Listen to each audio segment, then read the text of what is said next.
Unajua kitambo watu walikuwa nasema unaambiwa na pastor soma Biblia kila siku. Lakini hakuwa na program ya kusoma, hakupatii program. Ni wale tu ambao wameokoka, young believers walikuwa naambiwa waanze na kitabu ya John. Lakini wale ambao wameokoka miaka mingi hawakuwa wanaambiwa wataanza wapi. Kwa hivyo wengi walikuwa wanafanya guesswork. Unafungua Biblia mahali itafunguka, hiyo siku ndio unasoma. Unasema hapo ndio Bwana amesema leo nisome. Kumbe Mungu alikuwa na ratiba yake ya kusoma Biblia. Bwana asifiwe. Na hii njia pia ndio Yesu pia alitumia. Wakati alienda hekaluni kwenye synagogue na wakampatia asome kwa kitabu cha Isaia. Na ilikuwa ni siku ya Sabato. Sababu hiyo ndio ilikuwa the way inafuata. People meet on the Shabbat and then they read the Torah portion. Na akasimama na alisoma yenye alifunguliwa. Hakufungua yake. Bwana asifiwe. So hii program ni program inaheshimika hata mbinguni. And we've seen that the Torah portions, they align with our everyday life. Bwana Yesu asifiwe. And the other day, is it last week, I was challenging us when they will find out ile school izaliwa ni nini ilikuwa inasomwa, what was being read. Unaenda tu kwa Google, unaandika tarehe, mwezi na mwaka, alafu unaandika Torah portion, itakuletea. Alafu uende usome hiyo na uombe. Bwana asifiwe. Na kutoka hapo God will take it from there. Because that is God wanted you to be born during the time inasomwa. So most of us, our prophetic word iko kwa hiyo Torah portion yenye siku ilizaliwa. And even alignment with destiny and purpose. Bwana asifiwe. But why am I insisting in the Torah portions?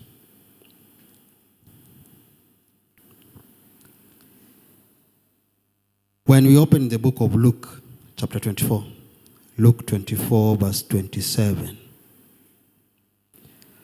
Luke 24, 27. This is Jesus after he had resurrected.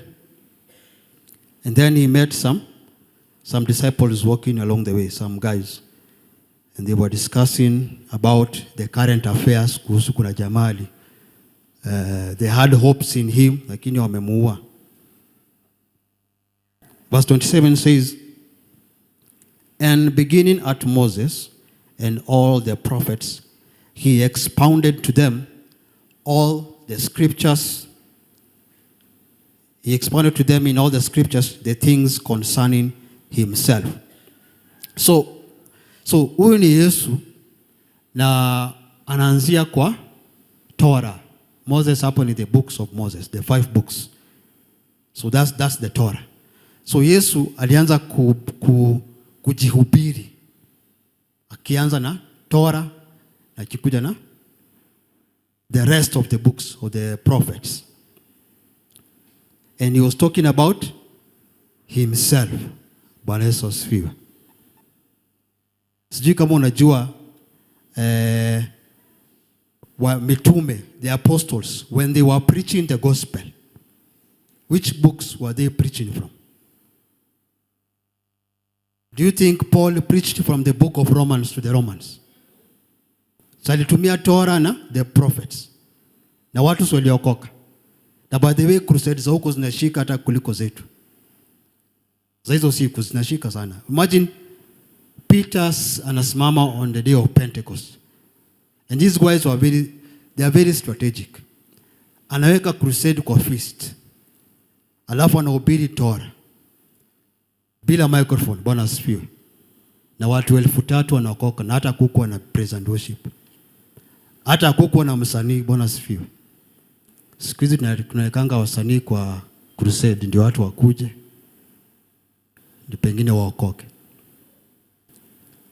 But this, they were just being led by the Spirit of God. So Jesus here is revealing himself in the Old Testament. Meaning what? We need to come to the place where we can see Jesus in the Old Testament. Bwana asifiwe. Hii mambo ya kuona Leviticus ni kitabu ya mavitu ngumu. Yesu angejionyesha kwako kwa Leviticus.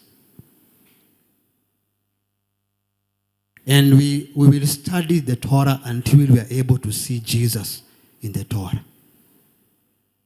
Bwana asifiwe. Mpaka mtu akisema Songs of Solomon, you can see Jesus there. Because he is there. If we were in this meeting, tungelani vitu mingi sana. Bwana Yesu asifiwe. And you know, when the Bible says in Galatians chapter 3, verses 24. Yeah, Galatians 3:24. Paul says, therefore the law, which is the Torah, was our tutor to bring us to Christ, that we might be justified by faith. So, the Torah is a tutor. It's like mwalimu anatuelekeza kwa Yesu. And the reason why wokovu ya siku hizi ni fake ni kwa sababu watu waokoki kupitia Torah. Bwana asifiwe. Because one of the things we learn in this Torah portion for this week is about running away from sin. Bwana Yesu asifiwe. And that is one of the biggest problems we have in the body of Christ. People are not fleeing from sexual immorality because they don't understand Torah. But sisi, once you are here for at least a whole year, lazima uta encounter all the Torah portions. And when certain situations come, you will know what to do. Because nothing is new under the sun. Everything has already happened. So nobody can be able to stand before God na aseme, hii Mungu ilikuwa mpya, hakuna mtu ashaipitia hii. Everybody has gone through what you have gone through. And they are in the Bible and they have overcome. And those who fell, bado waliandikwa. Just in case uamue kuanguka, ujue what the consequence is. So is in the Bible a good book to read. Si ni kitabu mzuri? Na unajua ukisoma utaomba. Bwana Yesu asifiwe. Now, so in this Torah portion, I want us to just briefly look or find Jesus in this Torah portion. Unaweza tafuta Yesu hapa, sawa? Si tumekubaliana Yesu yuko kwa Old Testament. Kwa hivyo Old Testament sio old vile tunaita, si ndio? Hata ifai kuitwa old. Kama Yesu ako hapo, na Yesu ni yule jana leo na milele. Bwana asifiwe. Kwa sababu hizo siku the scripture was that Old Testament. That is what they were reading and that is what they were using to preach and to teach. But now for us, we have that Old Testament and we also have the New Testament. So tukona even an added advantage. So now that we have the new, it doesn't mean that we do away with the old. Because the old is the real OG. That's the real deal. You cannot have the new without the old. Bwana Yesu asifiwe. Because now you can see the Gospels. It's about Jesus fulfilling the old. So, and then from there, unaona from what? Acts. Is it Acts? Acts now is about now the the disciples preaching about Jesus fulfilling the old. And that is why they get in so many troubles with the Jews, wanataka kuwafunga na kuwafanyia vitu mingi because wanaleta injili ingine tofauti.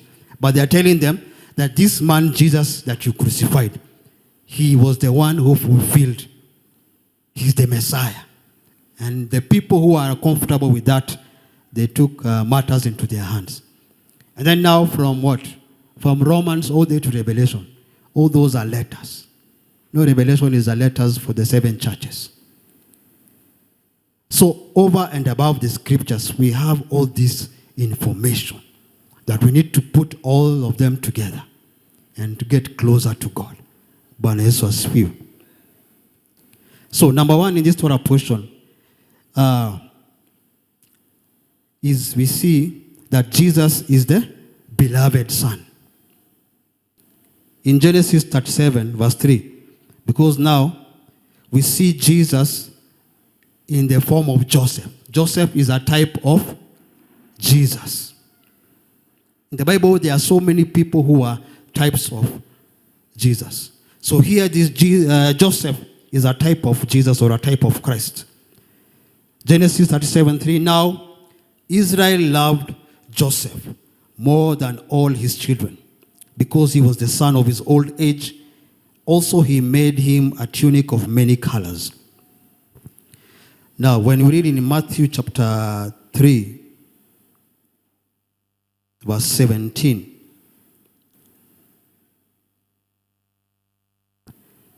this is now after Jesus was baptized by John the Baptist. And this was on the first of Elul. And suddenly a voice came from heaven saying, "This is my beloved Son, in whom I am well pleased." So here when Jacob is loving his son more than the rest, it is just making Joseph stand out. So in this story, Joseph, we see him as the beloved son. There was something about Joseph, even from birth, just like Jesus. And he's given this coat of many colors. Number 2, he was rejected by his own brothers. You know, because of that coat of many colors, Joseph now attracted hatred from his own brothers, because that coat made him to be set apart. It made him to be unique and different. And that coat ignited or made Joseph to begin dreaming the dreams that he dreamt. Bwana Yesu asifiwe. But then hii story ndio ilifanya nika join JPC. When Pastor Abraham alinipeleka, nimekuja mwingine akanipeleka praise and worship, nashinda amenileta hapa kufanya nini? Wakamaliza introduction, akanyamba nipeleke kwa apostle. Tukaenda kwa apostle hapo kwa office. Tukaongea vitu mingi, but siku mwisho akasema, you know, after Jacob gave Joseph the coat of many colors, Joseph began to dream. Nikasikia kitu sijawahi sikia. Nikasema basi, hapa ndo narudi sasa. Torah nililiweka hapa. Torah. Hii Torah posho. Bwana asifiwe. So, this made Joseph to be hated by his brothers, to be rejected. In Genesis 37 verse 4 and also verse 18. And then also in John 1 verse 1, Jesus says what? John chapter 1 verse 11. He came to his own, and his own did not receive him. Okay, so he was rejected by his own. A man of sorrows. So even you, kama umewahi kataliwa, wewe sio wa kwanza. Bwana asifiwe. Usijitie kitanzi. Kuna watu wamekataliwa na walitoboa. Si Joseph alitoboa? Tena sana, si ndio? Kwanza ukikataliwa unafaa ushukuru Mungu. Because it means there is some way utakubaliwa. Sometimes unakataliwa and una feel depressed. But actually ni hapo tu ndio umekataliwa. Sijui kama unaelewa. Sometimes umekataliwa tu hapo. Ukitoka tu hapo unaweza pata unakubaliwa mahali kwingine. Siku watu wana apply job mahali fulani, wanaambiwa overqualified. And then they go somewhere else. Wanaambiwa we've been looking for somebody like you. You are the answer to our prayers. So being rejected should not discourage you. Usikose kuja church ati juu ulikataliwa mahali. Juu ulikataliwa hapo, hujakataliwa dunia mzima. Na the fact that unapumua, breathe in, breathe out, kuna mahali hujakataliwa. Mungu amesema hii dunia lazima uishi, ndio maana unapumua. Na kuna makusudi, and there is somewhere you're supposed to be. Sometimes kukataliwa ni mapenzi ya Mungu, kwa sababu hufai kuwa hapo. Bwana asifiwe. Wajua kuna watu washaitoa testimony venye waliwachwa na bus na wakakasirika sana, only for them to see that bus in the news ilianguka, na wasema hallelujah, thank you Jesus. Lakini before hiyo nasema mababu wa kwetu. So all things work together for good to those who love God and are called according to his purpose. Jesus was stripped of garment, just like Joseph alivuliwa garment yake. You know, Joseph is very interesting. Joseph ametengenezewa hiyo nguo na baba yake, very special. Na hiyo nguo inamletea shida. Ndugu zake wanamtoa hiyo nguo, wanamuuza, alafu wanaichinja mbuzi, wanaimwagilia damu, alafu wanapelekea baba yake hiyo nguo. Alafu sasa baba yake they can have conversation based on hiyo nguo venye iko na damu, ana conclude vitu. Anaenda Misri, mke wa Potifa anaamua leo ni leo, nimekumark. Story ya nimekumark ilianza kitambo. Joseph nimekumark. Na hiyo siku anabaki na nguo yake. Na hiyo nguo anakuja na kwa bwana yake na anamwambia ona tu ile mambo umeamua kuniaibisha. Umeamua tu kuniaibisha, kunimaliza. Kwa sababu hiyo evidence ya hiyo nguo jamaa anatupa korokoroni. Lakini mwishowe tunaona Farao anamvalisha nguo zingine. Nguo za heshima. Bwana Yesu asifiwe. Now, Jesus even wakati akiwa pale kwa nini? The cross, they stripped off his garments. And he started to gamble for his garments. So we see him, Jesus, in this story of garments.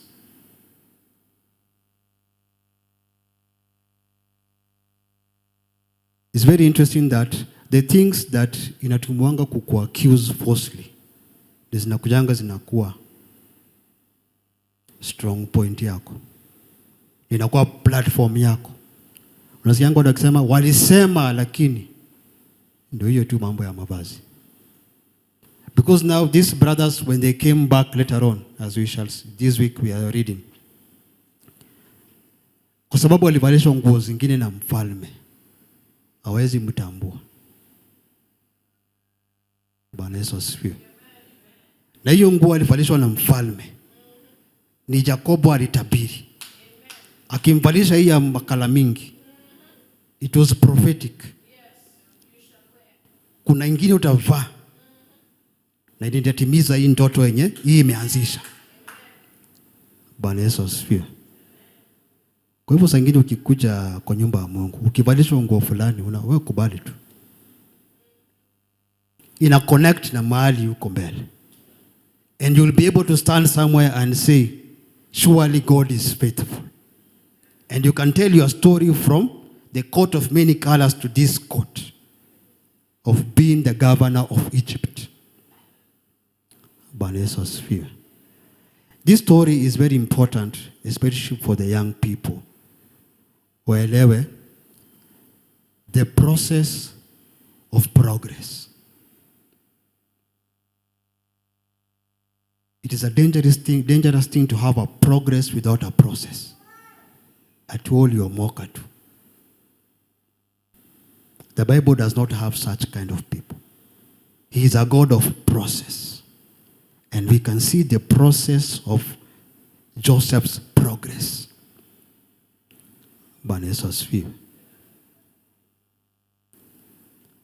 The way Joseph was sold for silver is the way Jesus was also sold for silver. The way Joseph was innocent, yet he was condemned, is the same way Jesus, Yeshua, was innocent, but he was condemned and crucified. Joseph had to descend before he arose. Okay? Descending, and then he arose. Because he went to the pit, he became a slave, akatupwa korokoroni, ndio akaenda kwa palace. And Jesus came. He died on the cross. He was buried in the grave, and he resurrected with all power and glory. Finally, because we're in the month of Kislev, and Kislev inaisha very soon, I think on Friday. But then Hanukkah inaanza leo jioni. Bwana asifiwe. The feast of lights and dedication inaanza leo jioni. This month of Kislev is a month of dreams. And Joseph had the two dreams. And the amazing thing about Joseph only dreamt in his father's house. We don't see him dreaming in Potiphar's house. He does not dream in the prison. He does not dream in the palace. He only dreams in his father's house. And he dreams in his father's house because, as chapter 37 and verse 1 says, now Jacob dwelt. Joseph dreamed in his father's house because his father, he dwelled. He became settled. Banasphere. It is a good thing to be under a father who is settled. That is when you can be able to dream. And the dream that he dreams is a dream about his destiny. It is God speaking to him. And it's a dream about settlement. And God is telling this 17-year-old man, I will settle you, and this is where you are going to go. And God is very interesting. Anamuonesha paja nampeleka because ile njia atapitia ndo afike hapo, it is very discouraging. You know, it's like the way God sometimes releases a prophetic word. But that word does not actualize immediately. It actually becomes an inciting incident. Procedure inaanza, ama process inaanza. And in that path ya kuenda huko, if you can't remember what God said or showed you, it is easy to compromise. So these two dreams that he dreamt in his father's house, ilimsaidia sana kuovercome hiyo mambo ya mke wa Potiphar. Remembering what God showed me. If I compromise, hiyo kitu sitawahi iona. Telling himself, this is not me. God showed me who I am. And you can only know who you are in your father's house. And if your father can dwell, why can't you dwell also? Bwana asifiwe. Baba yako akitulia, sasa wewe unaweza tulia. Like father, like. So he has these two dreams. God shows him about where he's going. And then anatupwa korokoroni kwa sababu ya mke wa Potifa na uongo yake. And when he's there, two people dream. The chief butler and the cupbearer of the king. Wanaota ndoto. And these two dreams of these two people, they were to prepare Joseph for the next level of becoming an interpreter. Because now in that prison, God is equipping Joseph with skills to interpret dreams. Because ni hiyo itamfungulia milango. Bwana asifiwe. Unajua kuna watu wengine wako kwa jela, uko mahali hutaki kukua. And yet God is giving you something that itakutoa hapo. Do not be discouraged because uko mahali unaona hapa sifai kuwa. Just be focused. Maintain your relationship with God. God will visit you there. Ako korokoroni, and the way God is coming by giving two people dreams. And then he gives him the ability to interpret that dream. Not knowing that hiyo ability ya kuinterpret ndoto litamfanya asimame mbele ya Farao. Bwana asifiwe. And by the way, remember these two dreams. Moja alimwambia after 3 days wewe utahukumiwa na ukufunyongwe. Na wewe baada ya siku 3 utarudishwa kazi. So the baker aliweza kuhukumiwa kifo na cupbearer akarudi kufanya job kwa king. Do you know that Jesus when he was on the cross, kulikuwa na mkora moja hii pande na mwingine pande. Na moja akaongea vibaya. Akamwambia wewe usijiokoe na utuokoe. Huyo mwingine akamwambia wewe usione huyo mtu sio kama sisi. Na akamwambia unikumbuke ukienda katika ufalme wako. Na akamwambia hivi leo utakuwa na mimi katika paradiso ama ufalme wa Mungu. So even that situation in that prison, it was showing Joseph as Jesus. Bwana Yesu asifiwe. So now when eventually the dream zikatimia, huyu akahukumiwa kifo na huyu mwingine akarudishwa job. Bible inasema alimsahau. Sababu alimwambia ukienda huku usinisahau, ambie mfalme story yangu. Na jamaa akaenda huko akasahau. 2 years later on the Feast of Trumpets. Bwana asifiwe. Remember we said that in the book of Genesis the first month is Tishri. So when it says 2 years later, it is in the beginning of that year. So it was around Tishri. The king could not sleep. He has how many dreams?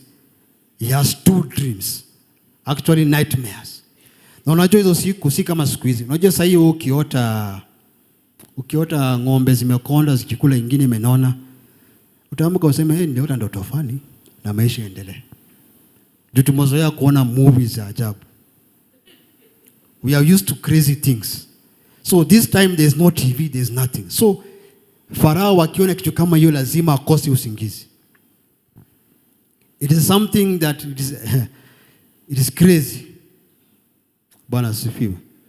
And then now when this cupbearer, he is reminded now. Bwana asifiwe. So just siku ya trumpets ni siku ya Feast of Trumpets, ni matarumbeta na kuamsha watu kwa usingizi. Sasa jamaa akaamshwa kwa usingizi. Sema nimekumbuka. Kuna jamaa alitafsiria ndoto na nikarudi job. Akaambia lete huyu jamaa. So Joseph akasimamishwa mbele ya mfalme. And the king told told him the two dreams. And Joseph was able to interpret. Remember, God had prepared him in the prison. And now he's presenting him in the palace. And what made Joseph stand before the Pharaoh is nothing but the gift of God. Kenye Mungu alimpea. Bwana Yesu asifiwe. So even you and I, what God has given you or is giving you, it can make you stand anywhere. Now, these two dreams of Pharaoh were connected to the two dreams of Joseph. Because the two dreams of Pharaoh are the ones that made the two dreams of Joseph become a reality.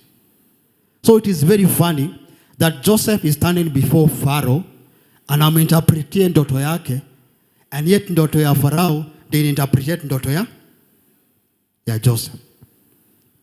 Because immediately after ameinterpret ndoto ya Pharaoh anampatia ring na anambalisha hiyo nguo na anamwambia, now you are the man to do this job.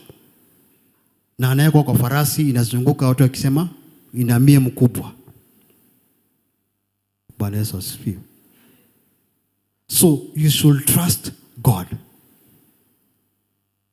Throughout, trust God. Even when God doesn't seem to speak or to appear, always know that God is there and is with you. Bwana Yesu asifiwe. Finally, mnajua ule msichana anaitwa anajua msichana anaitwaje?